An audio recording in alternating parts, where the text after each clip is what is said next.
What's up, what's up, what's up? That's a big smile, Camber. Mukhang good mood ka. Duda ako sa meeting yan. Parang napakaraming kalokohang tinatago. Hindi kalokohan kundi mga chika. May 3 akong ikukwento. Mainit-init pa. With matching evidences. Eto na, so kahapon kasi nakausap ko si Red. Tapos mga vebs, nag-cheat ang girlfriend niya, nakakaloka. Wala nagtatanong. Mama mo. Char. In fairness napakabago ng pambabara mo Parang last 2019 pa yata yan. Wala naman kasi talaga nagtatanong, Camber. Wala naman nagtatanong kung ano ba talaga yung chika mo. Napakadaldal, napakaingay. Wala rin naman nagsabing magsalita ka.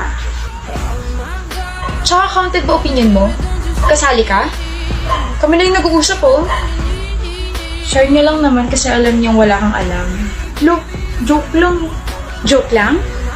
Then you must be fun at parties. Grabe naman kayo. Nakakasakit na kayo Kung ganyan lang kasi sasabihin mo, tumahimik ka na lang, Olivia. Lagi mo na lang kaming ginaganyan. Tsaka Camber's just sharing something.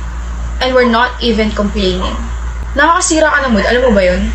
O game, Camber, kung hindi interesado si Olivia, kami, sobrang interesado namin makinig sa'yo. So ito na nga.